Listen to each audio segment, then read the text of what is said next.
$1 million. Free to play. You just need to survive. It's the Fanatics NFL Survivor Pool. Pick one team to win each week. Get it right, move on. Get it wrong, you're out. The last fan standing take home a guaranteed $1 million cash prize. And for every player who joins, we add $1 to the pot, up to $10 million. The Fanatics NFL Survivor Pool. Play free on the Fanatics app. App access open to all. Must be 21 plus and joined by 9/8 to play. No purchase necessary. U.S. only. Void where prohibited. Subject to complete terms. See fanatics.com/game rules. Hey, it's me, shakeable, breakable, unmistakable Claptrap. But don't break me, break free in Borderlands 4, the newest, bestest looter shooter you can play with friends. Everything's better with friends, and I would totally know. Pre-order Borderlands 4 now. Rated mature. It's the 77 WABC News Hour. Talking the news with Noam Laden. All the news you need to know with Joe Nolan, traffic, Justin Ellick, sports. And now, Talking the news with Noam. On 77 WABC. Yes, that's me. Good morning. It is Thursday, September 4th. Your forecast from the 77 WABC Weather Center. A sunny day on the way. Another beauty. Sunshine, high 77. Tonight, overnight, scattered thunderstorms, showers, low 67. And then Friday, sun and clouds, high 83. If you're walking out the door with us right now, 60 clear in Scarsdale up in Westchester County, 61 and clear in Eatontown over in New Jersey, and it's 63 and clear right outside our Midtown studios. This is the Top 5 at 5. Has the White House really offered Eric Adams a job if he drops out of the race for mayor? A school bus driver dropped a Long Island student off miles from home. An MTA worker may have let his kids drive a subway. Flames burning through a New Jersey neighborhood. And George Santos says he's not being treated well behind bars. All right, 5:01, let's get into it. It's the first day of school. Yay! My kid's going back. Maybe yours are as well. New York City Public Schools open today. First day of class. It's the first time school is in session under New York State's new mandatory bell-to-bell smartphone ban for all grades. And they started this across the state of New York, when schools opened this week, because other schools, Long Island, upstate Westchester, they opened on Tuesday. And so far, students seem to be okay with the fact that their cell phones are being taken away from them for the entire day. They don't get it back for lunch or anything like that. So now this is the big test, because it's New York City schools that will do this today, 1.1 million public school students. So we're asking them, are you upset, worried about the fact that you won't have that cell phone in your hand for about 8 hours a day? I think it will bring more, less negativity, more positivity for the kids. Technology is becoming, ever more interconnected with, our day-to-day, especially for, youth. And so I think that's the difference, is that, it's rapidly becoming more part of how we exist. Yeah, I think it's great. Get the phone out of their hand for 8 hours a day. Couldn't be better. Mayor Adams taking the cell phone ban a step further, banning internet-enabled tablets, smartwatches at all 1,600 schools across the city. I think in a way it was really good to keep my peers and I connected. But of course, with filters and influencers, it's hard not to be jaded by body image issues or wanting to fit in. All right, so 8 hours a day, those kids will not have their phones. Now at the end of the day, they get them back. A 160-acre wildfire has been burning in West Milford, New Jersey since Tuesday night. Fire broke out. This was in the area of Clinton Road. The New Jersey Forest Fire Service crews were on the scene trying to put the fire out, which we keep getting different numbers. But as of last night, it seemed to be about 40% contained. Thankfully, right here, we have the reservoir that still has water, so they can dip real close and bring water right to the fire. In between Buckabear Pond and Clinton Road, there is a hill that goes down to the water's edge on the back side of this, the west side, and the fire started down there and it burned up the hill. So over the last 24 hours, there have been containment lines set up. They began backfire operations and also sending out warnings to people in West Milford and maybe other neighborhoods for that matter, that things have been so dry lately, you got to be really careful. When you're in your backyard and it's super dry like this, being mindful of your campfires, making sure they're extinguished. So here's the good news. The fire has not threatened any structures, has not led to any evacuations, at least as of last night. This is in an area where people go hunting and fishing and that kind of thing, so they're being told not to do that. And they continue to take helicopters, grab water, and drop buckets on this big fire. The cause of it, that's under investigation. Out to Long Island, where a judge yesterday said that they will allow Suffolk County prosecutors now to use DNA evidence in the case against accused Gilgo Beach killer Rex Heuermann. Heuermann's defense team disputed the use of the evidence since it was found using new DNA technology that has not been approved in New York. But Suffolk County DA Ray Tierney is championing this latest decision where they'll be able to use this new evidence in the case against Rex Heuermann. One simple reason, the science was on our side. And that's why we won. Yeah, so prosecutors built a case against Heuermann that relied heavily on DNA matches, particularly from hair follicles, connecting him to 7 victims. The defense, they have filed a new motion to block the evidence with a decision that will likely come later this month. Hopefully enlighten the jury where they'll neutralize this type of testimony and they won't give it any credit. And we're back to mitochondrial DNA. All right, so we'll wait and see what the decision is on that. Federal prosecutors now say they'll seek a long prison term for Nadine Menendez. Prosecutors want a federal judge in Manhattan to throw the book at the wife of former New Jersey Senator Robert Menendez when she's sentenced for bribery next month. They say she should receive a sentence of at least 7 years. In a court filing, they say Nadine Menendez knowingly joined her husband in seeking illegal payoffs, including gold bars, cash, and a Mercedes.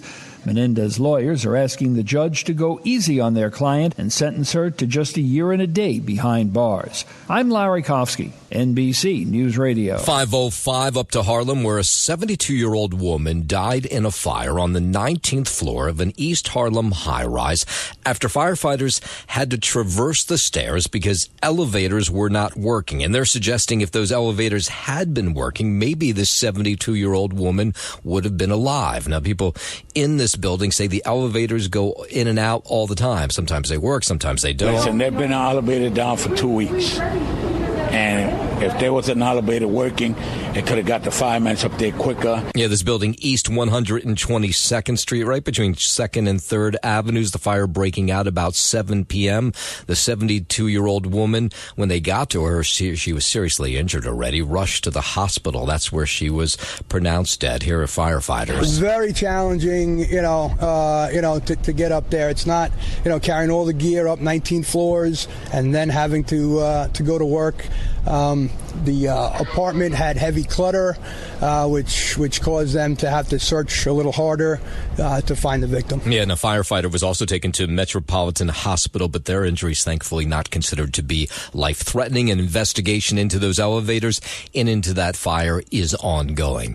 WABC News Time 5:09. The field may be getting a little smaller in the race for mayor if the White House gets their way. More on that from Lisa Ritchie. Independent candidate Jim Walden has dropped out, and President Trump's advisors are reportedly talking about offering incumbent mayor Eric Adams a job. If you're a betting sort, the odds of Adams dropping out has now soared to 65%.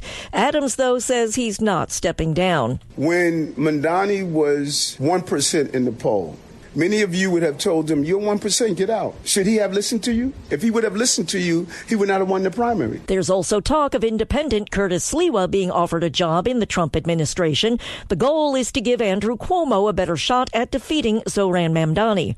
I'm Lisa Ritchie, 77 WABC News. We are going to take a deeper dive into that story coming up at 5:30 this morning. We'll hear from Curtis Sliwa, who was allegedly offered a job by the White House to drop out of the race, so we'll get the latest from him. 5:09, Governor Hochul announcing the largest crackdown on illegal vapes in New York State history. It's not a coffee maker, it's not a radiator, it's not an animal, but it is a sound you can hear way too often when around young people, the telltale sound of vaping. And with kids returning to school, Governor Kathy Hochul says this is part of a broader strategy to protect the health and safety of students. The enforcement effort led to more than a dozen arrests and a total of 38 charges for illegal illegally shipping vaping products and e-cigarettes in violation of state law. Online vape shops and distribution networks busted up all the way from western New York to out on Long Island. James Flippin for 77 WABC News. Somebody eventually is going to win the Powerball jackpot, but it wasn't last night. So now it has jumped to a staggering $1.7 billion. There wasn't a winner on Wednesday night of the $1.4 billion jackpot, the fourth largest in game history. If you win, you can elect to receive annuity payments of over $5 million annually for over 30 years, or take a one-time lump sum of $770 million before taxes. The next drawing is on Saturday.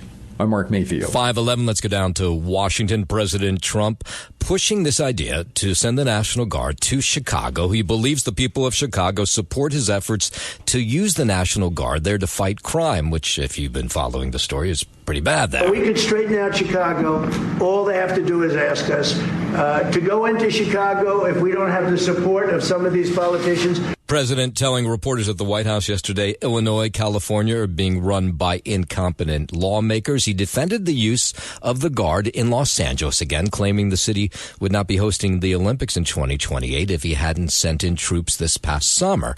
And the president indicated National Guard troops could also be sent to not just Chicago, but New Orleans, Baltimore, places like that. But I'll tell you who is supporting us, the people of Chicago. We have a great thing going. I could do that with Chicago.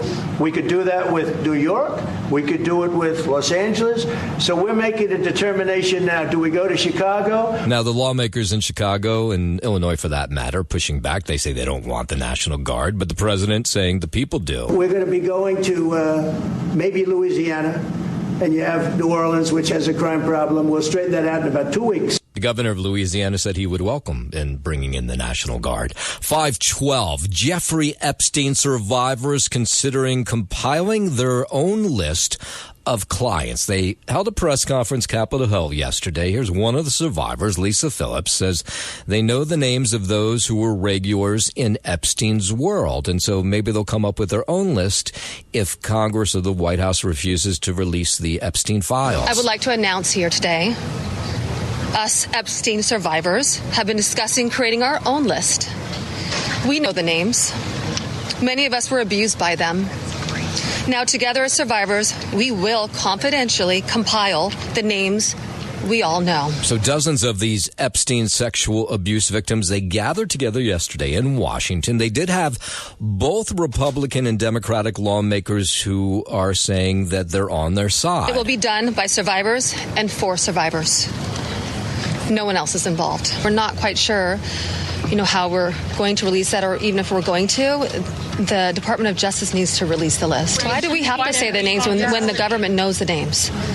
And we're also scared to do so. Look what's happened to so many of the survivors that have revealed names. Now, President Trump is calling the push to release more documents related to Jeffrey Epstein a Democratic hoax. Reminds me a little of the Kennedy situation. We gave him everything over and over again, more and more and more, and nobody's ever satisfied. It's really a Democrat hoax because they're trying to get people to talk about something that's totally irrelevant to the success that we've had as a nation since I've been president. There are some Republicans who are pushing for whatever they have in these Epstein files to be released. One of them is Georgia Republican Congresswoman Marjorie Taylor Greene, who actually joined those Epstein victims yesterday at their press conference. Here she was. If they want to give me a list, I will walk in that Capitol on the House floor, and I'll say every damn name that abused these women. Now, so she's joined with some Democrats and other Republicans. Thomas Massie, I know he's involved. Nancy Mace from South Carolina. Lauren Boebert of Colorado. All people who were part of this group of victims who spoke at that press conference yesterday, pushing for more to be released, more transparency, they say, in the Epstein case. This isn't one political party or the other. It's a culmination of everyone worked together to silence these women and protect Jeffrey Epstein and his cabal. Let's recognize the fact that the administration before and the one before it, and the one before it, and the one before it, and before it never did anything about this. I mean, it doesn't look like this story is going to go away anytime soon. In a moment, we will catch up with Vice President Vance, who was in Minneapolis yesterday. We'll tell you why. But first, 5:15, let's head over to the 77 WABC Sports Desk. Happy NFL game day. Justin Ellick, your Eagles playing tonight, right? Well, no, Layden, there's usually not a smile on my face at this moment in the morning, but, man, it's a good day to wake up, ain't it? Can you describe what you're wearing? Because obviously people can't see you. Well, I'm wearing my Super Bowl champion Philadelphia Eagles hat. Right. Obviously, the hat that they were wearing on the field after the game with the confetti falling down and that great celebration on stage in New Orleans. You're wearing a shirt. And I'm wearing a nice little Eagles crew neck vintage Kelly green with the old flying eagle logo on my sleeve. And then I didn't look at your pants. Are your Eagle sweatpants or no? I'm not wearing Eagle sweatpants, but I'm just wearing a nice pair of black Lululemon sweatpants. Okay. Even my sweatpants are luxury, Layden. We're obviously paying you too much if you can afford the Lululemon. Okay. And then let's strike that from the record. And then your sneakers, they're Eagle sneakers? Yeah, They are also Kelly green, and on each side, as is the Nike swoosh on Nikes, is instead a big Eagle wing. And the socks? Do you have Eagle socks? Yes, I am wearing Eagle socks indeed. Okay. Now, can I ask you another question? Am I wearing Eagles underwear? Oh, well, I wasn't going to answer that, but are you wearing Eagle? I didn't think about that. Are you wearing Eagles underwear? You know it. Oh, you are? That's hysterical. So is this all about good luck? Do you feel like you have something to do with whether the Eagles might win tonight if you don't wear all this? Yes. Okay, that's what 110%. That's really because it's bad enough that I won't be going to the game. Right. That's sacrilegious in and of itself. But I'm doing the best that I can from afar to let the guys know that I'm behind them. Yeah, well, I'm sure it'll help out that you're wearing all those, all that. Oh, I know it will. Underwear and everything. I know it will. Yeah, I'm going to get a full night's sleep before this game starts.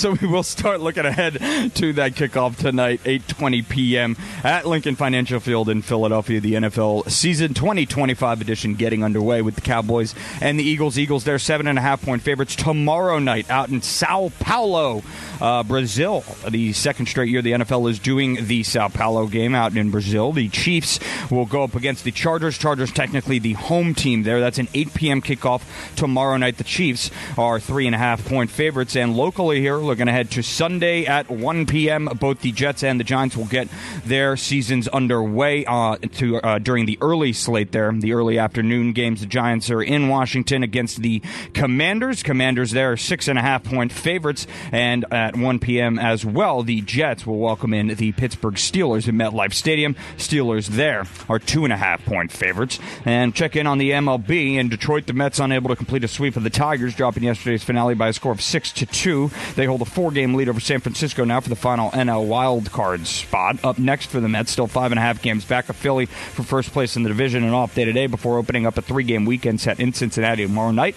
As for the Yankees in Houston, they couldn't claw back against the Astros, losing the middle game of a 3-game series 8-7. New York dropped 3.5 games behind first place Toronto in the AL East. The Blue Jays won 13-9 at Cincinnati. Up next for the Yanks, Carlos Rodon will get the start in tonight's finale and rubber game of this 3-game series against the Stros.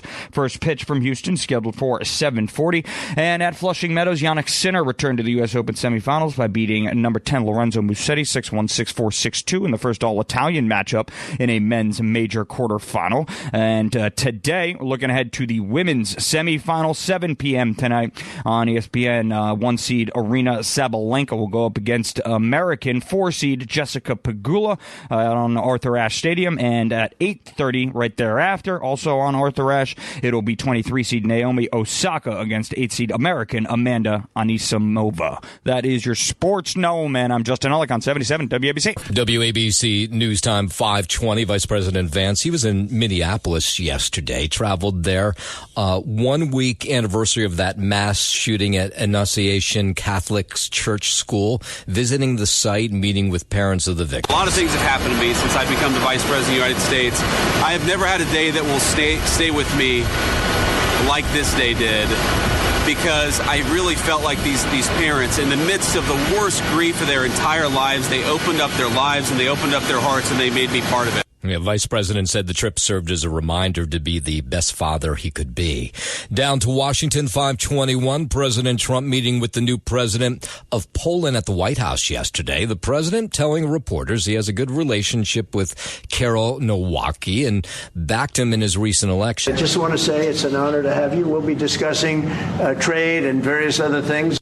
The meeting comes as the president tries to hammer out a peace deal between Russia and Ukraine. Of course, Ukraine is Poland's neighbor. I'm very grateful for your support. It was the fight me against others, so your support was very important. And the president says he's expected to speak with Ukrainian President Zelensky today amid mounting pressure to end Russia's years-long war with their neighbor. Well, I'm having a conversation with him very shortly, and I'll know pretty much what we're going to be doing. We've taken very strong action, as you know.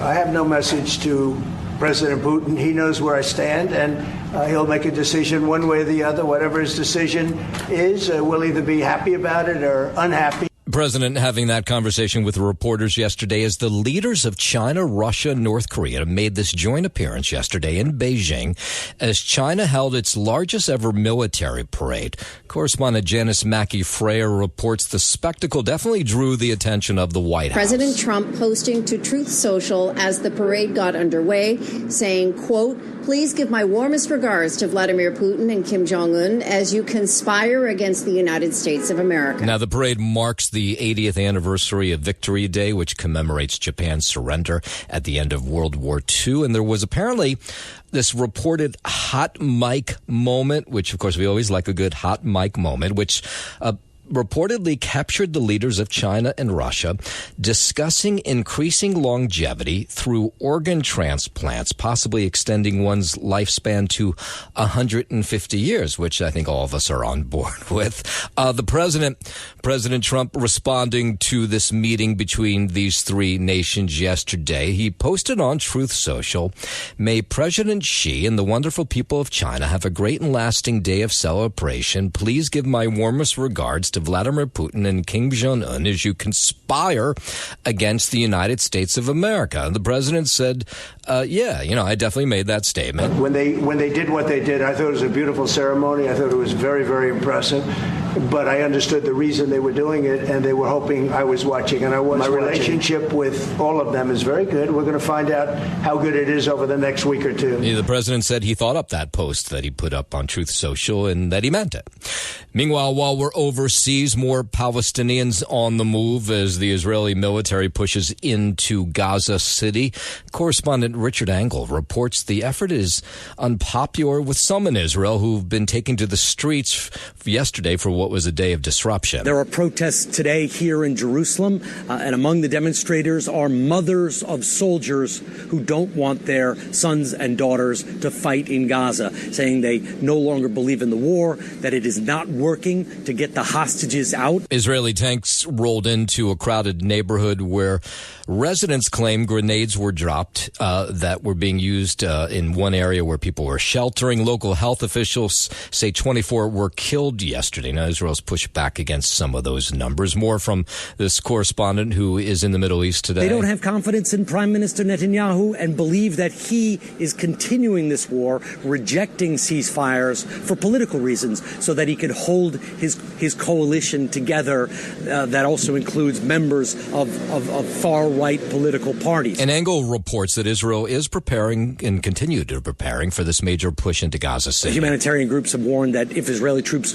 go in there and carry out a major ground offensive, which is anticipated in the next coming days or the next few weeks, that it will have devastating effects and lead to even more of a humanitarian catastrophe. 525, let's bring it back home out to California where they're having issues with wildfires again. These are linked to lightning strikes, which are rapidly spreading across Northern California. That's where I was vacationing with the family last week, and we saw some of these fires. It's in some areas of wine country, which, if you've ever been, is absolutely beautiful. Over 10,000 strikes were recorded just yesterday alone. Have that go bag. Have your pets' leashes and collars near the door. Have your crates ready. Have your documentation. It's so important, and it's really easy to do. That's Kimber Neeland, who has been evacuated from her home. One fire is threatening homes in the historic town of Chinese Camp. Another is prompting evacuations in the Sierra foothills, particularly in some areas right near wine country in Sonoma. 526 from California down to Florida. Florida's Governor Ron DeSantis and the Surgeon General there announcing yesterday plans to remove all vaccine mandates in that state. DeSantis says some were created by the Florida Department of Health, while others were part of state law. Anything beyond statute, Joe has the ability to bring back. So that's what he is going to do. The rest would require changes from the legislature. Democrats in Florida accusing the governor of trading children's health for media headlines, and they're upset with this move. You don't want to put whatever vaccines in your body? God bless you. And I hope you make an informed decision. We want to move toward a perfect world, a better world. You can't do it by enslaving people in terrible philosophies and taking away people's freedoms. As the governor says, he will push for vaccine freedom in the Sunshine State. It's the 77 WABC News Hour. Talking the news with Noam Laden. All the news you need to know with Joe Nolan, traffic, Justin Ellick, sports. And now, Talking the News with Noam on 77 WABC. Yes, that's me, 5:36. Good morning. It is Thursday, September 4th. Your forecast from the 77 WABC Weather Center. Just a beautiful day on the way. Boy, what a streak of days we're having here. Sunny day. High 77. Now, tonight and overnight, we'll likely have some scattered thunderstorms, definitely showers, low 67, but it all clears out for Friday. Sun, clouds, high 83.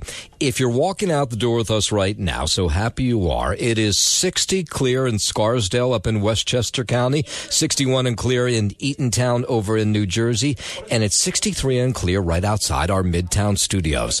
WABC News Time 5:39. Let's go out to the campaign trail, the campaign for mayor here in the city. New York Times is reporting the possibility of giving incumbent mayor Eric Adams and Republican candidate Curtis Sliwa jobs in the administration if they are convinced to leave the race for mayor soon. And the idea, of course, is they would think all that support from Mayor Adams and Curtis Sliwa, well, there's not a lot of support for Eric Adams, but for sure Curtis Sliwa's getting some. That they would think would all go, or at least most of it would, hopefully they say, go to Andrew Cuomo. And then Andrew Cuomo potentially could beat Zohran Mamadani this November. That's the goal of this, if any of this is true. But this is what the New York Times is reporting, is that the White House has been talking to Mayor Adams about a job, possibly Curtis Sliwa. Zohran Mamadani, who is at the top of all the polls, and most of them anywhere between, let's say, 15 and 19 points. He finds this, of course, all pretty entertaining, but he also says it's an affront to our democracy that the White House is trying to take him down. The reason that so many New Yorkers are fed up with politics as they know it is because of news like this. Backroom deals, corrupt agreements. And he said yesterday that New York City is not for sale. And that is what this campaign is fighting. Not simply any other candidate that will be on the ballot, but the notion that New York City is for sale.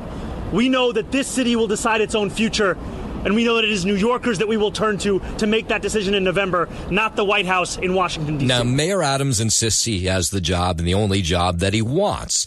But the New York Times is reporting that associates of the mayor have been approached by intermediaries on behalf of President Trump, who is said to be considering an administration position for Adams to encourage him to drop his independent run for re-election. Now, he was away in Florida for a day or so, taking some time off the campaign trail, but he was back on the campaign trail last night, and he says none of this. Well, he didn't say none of this is true. Well, here I'll play his answer. Well, first of all, if they did or didn't, my rules was the same from the first day I was elected. I don't talk about private conversations. I'm a CEO of 320,000 employees. People saw what I did, how I handled crises. So I've been getting job offers for the last year and a half. Even in the midst of all this crisis, people like my leadership and how I turn around the city. Now, if you listen to that answer, he doesn't say anywhere that he would not accept a job from the White House. Did you hear that? Right? None of that. I mean, he said he loves what he does, that he has the only job that he wants, but he did not say he would turn down a job from the White House.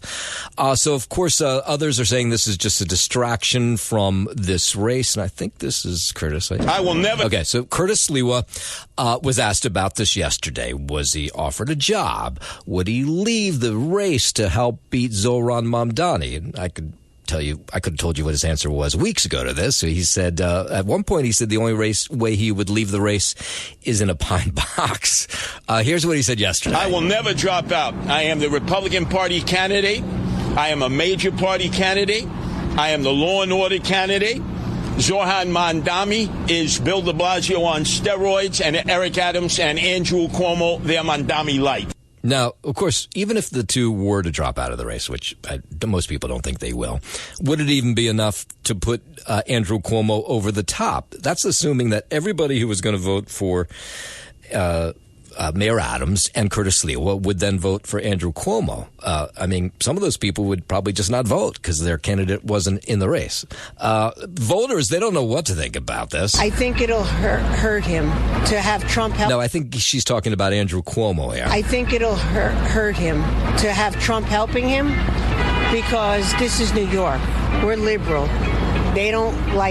We don't like Trump here. Now, Andrew Cuomo and his campaign continue to deny that they have been coordinating with the White House any of this, or that they've even been talking to the White House. That, as most recent polls show, Zohran Mamadani with a pretty sizable lead. The latest one is from Tolshan Research, which in a head-to-head matchup has Cuomo between Cuomo and Mamadani. Cuomo would beat Mamadani, but only if all the other candidates dropped out.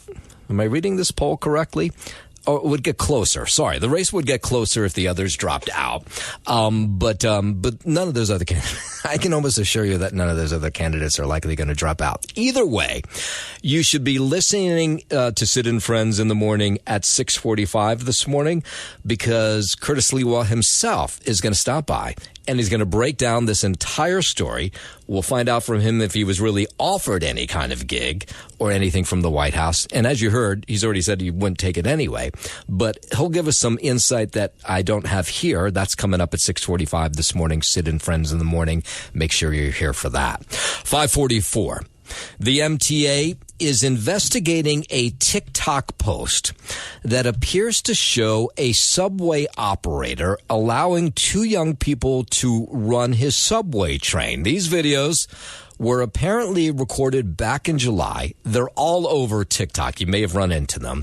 The social media post shows these teenagers, and it looks like, to people who know, that it is the son of the MTA operator and his friend, who were allowed to take a train from a station to a train yard.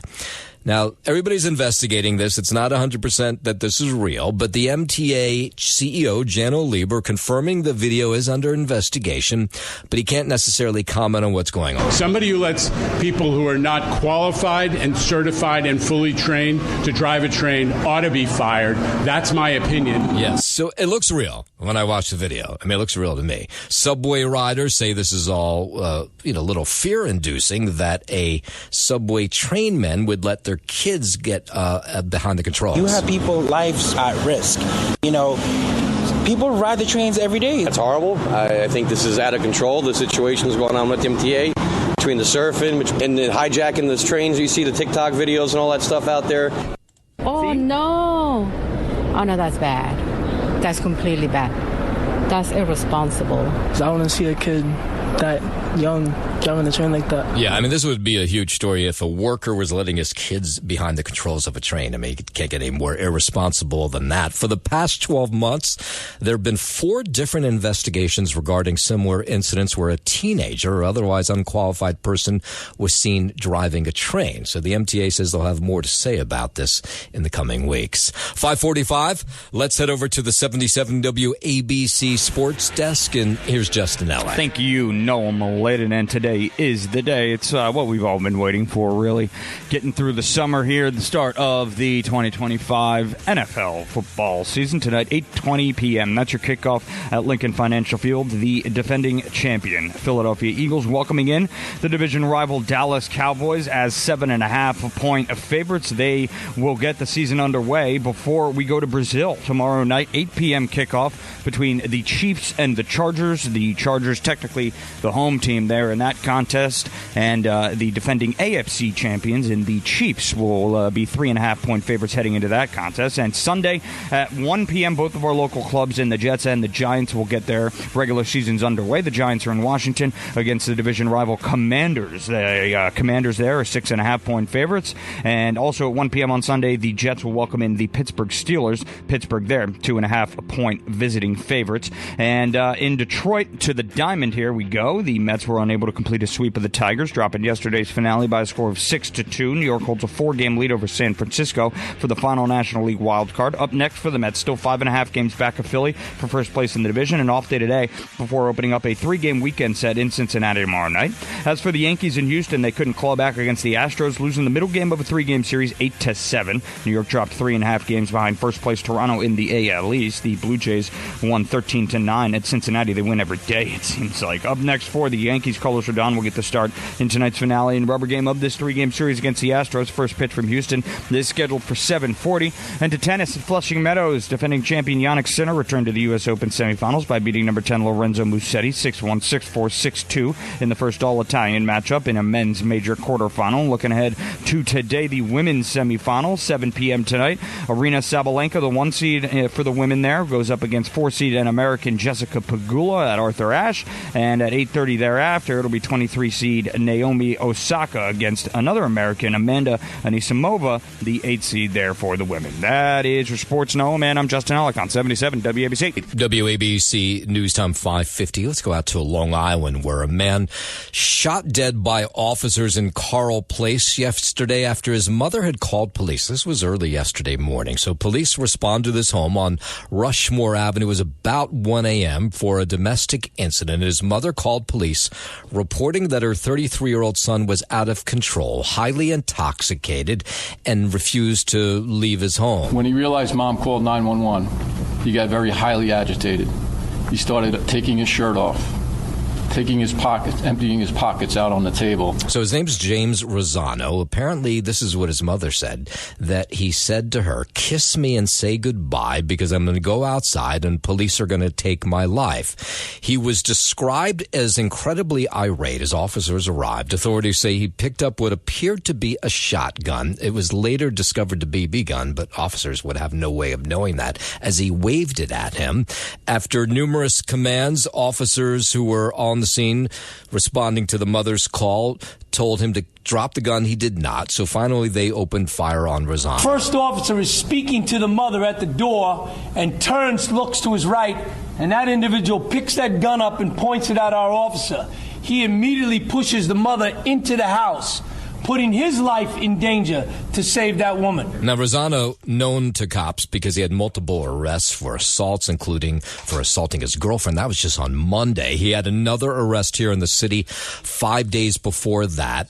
A neighbor says she heard all the commotion. She knows the family. She even knows Rosano, and she says outside all of his problems, he never felt like a terrible guy, just had issues. It was one shot, a lot of screaming and yelling before him. So he's very pleasant and very kind, you know, in our small interchanges in the neighborhood. I never saw the other side of him. Whatever precipitated, I feel terrible for his parents. Nassau County PBA putting out a statement, sent us a statement yesterday saying that in part their officers were confronted with what appeared to be a weapon, and they acted with courage to protect themselves and the community. The whole ordeal, of course, being investigated. 5:52, 6 weeks into his 7-year prison term, disgraced former Long Island Congressman George Santos is complaining about his conditions at the prison he's in South Jersey. That's the sound of the men working on the chain gang. Santos writing a column in Long Island's South Shore Press complaining about black mold and expired food, as well as a malfunctioning air conditioning system that was recently repaired. He was also critical of a prison administrator who joked prisoners would complain if the place had jacuzzis and marble floors. Santos saying he actually finds marble gaudy and kind of tacky. Santos did plead guilty in August of 2024 to charges including wire fraud and identity theft, kicked out of Congress in December of 2023 after less than a year in office. James Flippin for 77 WABC News. Yeah, poor George. 553, a plea deal for a former New Jersey teacher who had sex with two of her students. Julie Rizzatello was first charged last summer. Two students said the 37-year-old teacher at Wall Township High had sex with them, one from 2017 into 2018, the other in the months before her arrest. She pleaded guilty Tuesday to 2 counts of sexual assault. In exchange, prosecutors dropped charges of criminal sexual conduct and witness tampering. That for telling one of the students to delete her nude photos. Prosecutors think she'll get 10 years in prison when sentenced in January.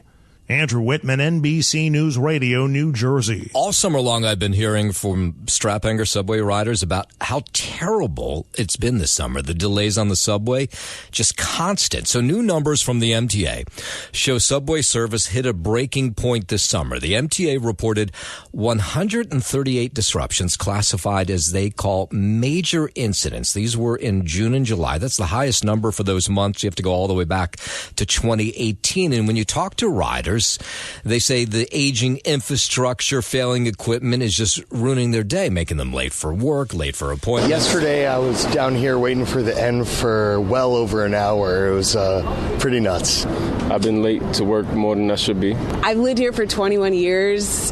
It kind of comes and goes. The MTA says on-time performance, this is their pushback, was 85.2% in August. But when you talk to riders, they say there's no way. There's no way. They say almost every day they deal with some sort of delay. Oh, no. Oh, no, that's bad. That's completely bad. Yeah, so on-time performance, this according to the head of the subways, for the entire summer spiked from a year ago. This is what they say. And they say last month was the best decade they've had in a while on the trains, or the best summer they've had in a decade in a while. But riders say, no, that's just not possible. They say they've been delayed time and time again. The weekend subway work has been really atrocious. The 4, 5, 6 being shut down between, from Grand Central for a long span. That's been really tough, but infrastructure needs to be updated, and there's no good way to do it. Yeah, so of course this all comes as the MTA has proposed a fare hike next year, increasing the base subway fare from $2.90 to $3. And we'll end with a story that thankfully ended well out on Freeport, Long Island. So it is the beginning, of course, of a new school year, and bus drivers are trying to learn their bus routes. Students are trying to figure out what bus they should get on. And a Freeport, Long Island 9-year-old girl, she ended up on the wrong bus yesterday, and the driver dropped her off just miles from her home. Now, she did not have a phone with her. She doesn't have a phone. Her parents haven't given her one yet. So the 5th grader said she didn't know what to do, and she just got off the bus, looked around, and started to cry. Well, here's her father, who was waiting at the right bus stop for her to get off and freaked out when she did not yesterday. My heart literally just felt like it was going to stop. My knees got weak. Just thinking about her somewhere that I don't know where she was in that forensic situation. That's what caused more of the heartbreak. Yeah, I mean, I don't blame them. So fortunately, there's lots of good people out there. A good Samaritan spotted this girl in distress, and she drove her home. I mean, whoever this person is, that's a great person. Here's the dad. It could have gone horribly wrong. Yeah. Thank God there was a good Samaritan that saw her in distress. This shouldn't happen to anybody. Yeah, so the bus company sending us a statement saying the district has protocols in place regarding bus safety and procedures, and they're going to review them, especially with this bus and how this girl got on it. Thanks for listening to the News Hour with Noam Laden. You can hear the News Hour with Noam Laden weekday mornings at 5 on 77 WABC. If you like the podcast, share it with your friends and listen anytime at WABCRadio.com and download the WABC Radio app. Hit that subscribe button on all major podcast platforms. Plus, follow WABC on social on Instagram, TikTok, Facebook, and X. See you next time for a new episode so you never have to wonder. What the heck is going on here?